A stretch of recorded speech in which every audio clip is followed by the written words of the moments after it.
Sabemos que o envelhecimento humano é um processo natural e inevitável, e que resulta de uma interação entre fatores biológicos, ambientais e comportamentais. Também aspectos externos e hábitos da vida podem acelerar ou retardar esse processo. Informações importantes para que a gente compreenda esse processo de envelhecimento humano a que estamos todos submetidos. E a genética, claro, desempenha um papel fundamental no envelhecimento, porque é ela que determina a predisposição para certas doenças e a longevidade. Mas um estudo aponta que 80% dos fatores do envelhecimento não são genéticos, mas sim decorrentes das escolhas que fazemos ao longo da nossa juventude e idade adulta. Como assim escolhas nossas? Se pudéssemos escolher, seríamos eternamente jovens? No entanto, nos diz o Dr. Ítalo Rachid no site italorachid.com.br sobre os fatores que influenciam o envelhecimento, que essa é a realidade. Nós fazemos escolhas ao longo da nossa juventude e idade adulta que vão se refletir no nosso envelhecimento. E não é que o estudo tem razão? Somos nós que negligenciamos os cuidados que devemos ter com o nosso corpo. Vamos conferir. Primeiro cuidado, beber pouca água. Eu bebo pouca água, até esqueço de beber. No entanto, consumir água diariamente proporciona um organismo hidratado, mantendo a pele e a lubrificação da estrutura óssea aptas para responder positivamente aos estímulos externos. A ingestão de água diariamente auxilia na eliminação de toxinas que aceleram o envelhecimento.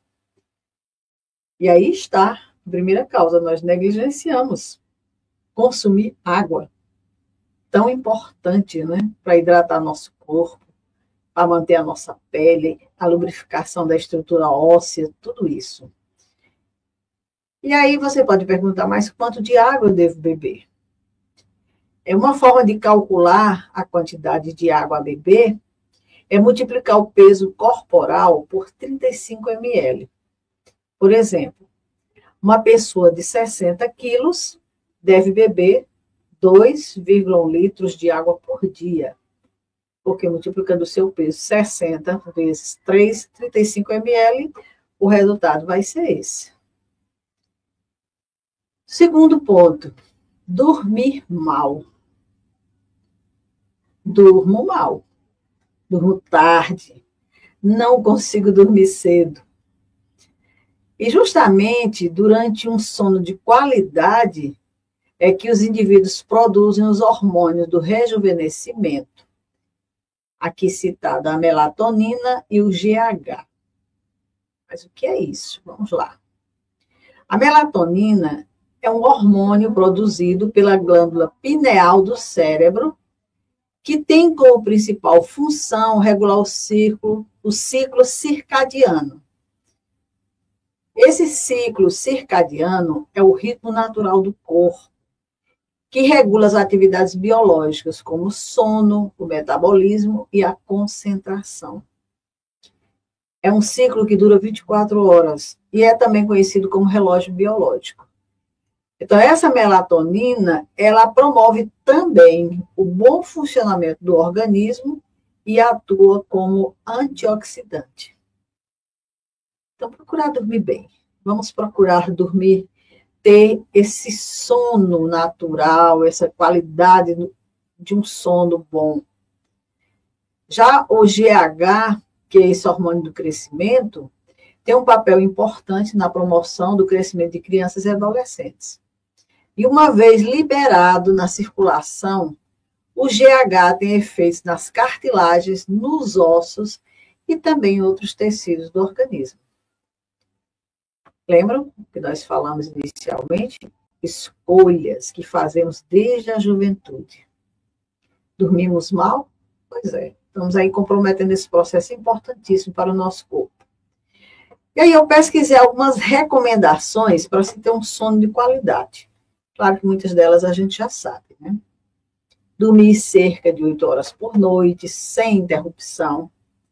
É claro que uma mamãe de bebê não consegue esse fato, né? Mas a gente que está aí livre e desimpedido, procurar manter essas horas de sono, manter o quarto escuro e silencioso, ter uma cama confortável, isso é importante.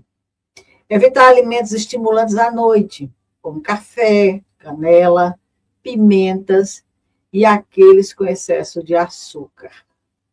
Evitar atividades estimulantes perto do horário de dormir, como exercícios intensos ou mesmo o uso do celular, aquele famoso passa-passa.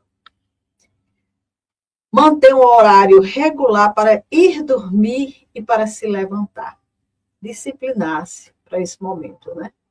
Evitar vícios como o cigarro e o álcool. Evitar cochilos muito longos durante o dia. Praticar atividade física regularmente. Gerenciar o estresse. Está aí uma lista que a gente pode ir dando uma olhadinha, conferindo como é que a gente está nela. Se a gente já está conseguindo alguns feitos ou muita coisa ainda por fazer. Outra questão, negligenciar a atividade física. Dessa parte eu estou cuidando, embora tardiamente, né? Essa prática de exercícios físicos regulares, ela favorece a circulação de sangue pelo corpo, fortalece o metabolismo e o sistema imunológico. Exercício físico não é só para deixar o corpinho enxuto, não. É para essas questões aqui. Circulação do sangue pelo corpo, fortalecer metabolismo, também o sistema imunológico. Quais são os benefícios da atividade física? Prevenir e controlar doenças cardíacas, derrame, diabetes e vários tipos de câncer. Manter o peso corporal saudável, melhorar a saúde mental, reduzir o risco de hipertensão, melhorar a autoestima, a imagem corporal, a cognição e a função social. Veja quantos benefícios que a atividade física nos proporciona. A Organização Mundial de Saúde recomenda que os adultos pratiquem atividade física intensa, de 15 a 150 minutos por semana. Isso em torno de 1h25 a 2h50, distribuída aí na semana. Ou uma atividade moderada, de 150 a 300 minutos, ou seja, de 2h50 até 5 horas.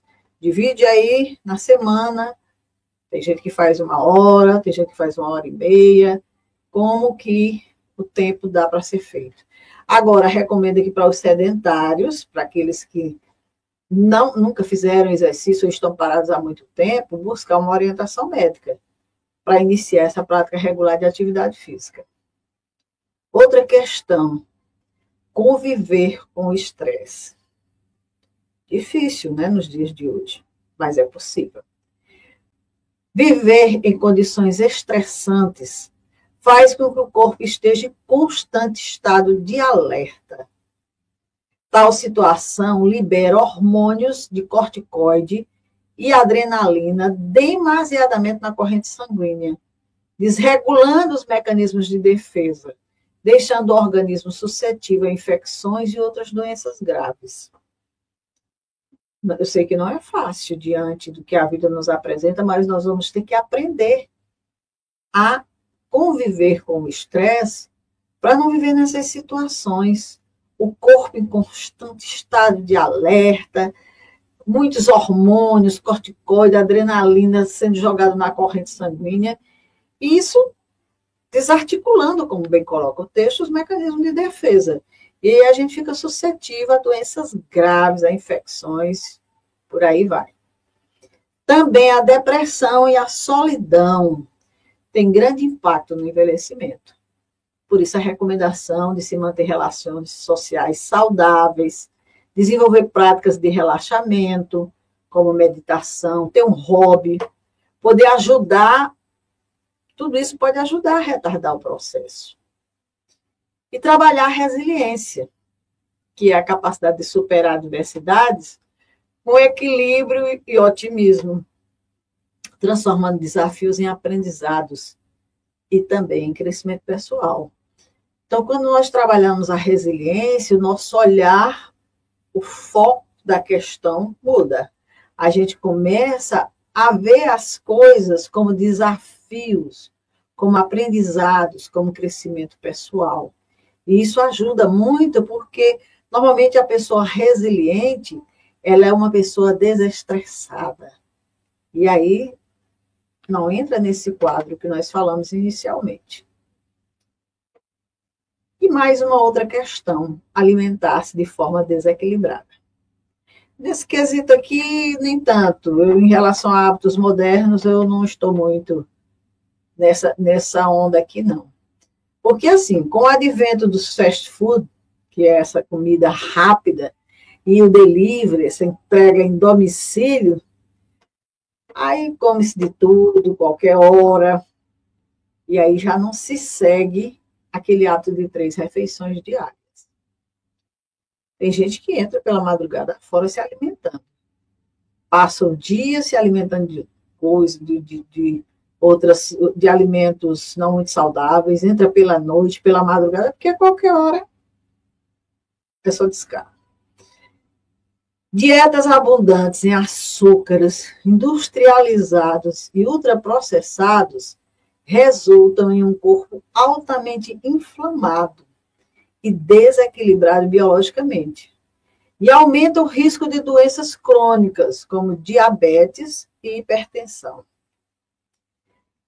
Uma dieta equilibrada, rica em antioxidantes, vitaminas e minerais, ajuda a combater os danos celulares causados pelos radicais livres, retardando o envelhecimento. Conclusão de tudo isso. As escolhas que fazemos ao longo da nossa juventude e idade adulta influenciam no aceleramento do nosso envelhecimento. Isso aí não há como negar. Todo sentido, o artigo do professor Ítalo. Mas nós não podemos esquecer também aspectos externos importantes, como a exposição do sol. Essa exposição excessiva aos raios ultravioletas acelera o envelhecimento da pele, causa rugas, manchas e aumenta o risco de câncer. Daí vale a pena ter essa prevenção, se não pode, pelo menos, usar um bloqueador, alguma coisa desse tipo, né? As doenças e condições crônicas também, diabetes, hipertensão, obesidade e doenças cardiovasculares podem acelerar o envelhecimento e reduzir a expectativa de vida. O controle adequado dessas doenças, aliado a um estilo de vida saudável, pode minimizar seus aspectos, seus impactos negativos. Quer dizer, nós podemos fazer algo, sim. Podemos fazer muito em prol da nossa saúde, porque o envelhecimento é esse processo multifatorial, envolve tanto fatores internos como externos. E a combinação dessa boa alimentação, dos exercícios físicos, de um sono adequado, do controle do estresse, e essa proteção contra fatores ambientais pode contribuir significativamente para um envelhecimento mais saudável e equilibrado. Infelizmente, nós vivemos numa sociedade que lida com situações do aqui e agora. Ignora as consequências do tempo na vida de todos nós. A gente está muito focado no hoje, no que a gente está vivendo, não está nem preocupado se a gente vai envelhecer, quais são as condições que nos aguardam, e com isso a gente realmente não se trabalha, não se prepara. Mas cuidemos de nós mesmos. Ninguém vai cuidar tão bem quanto nós mesmos de nós.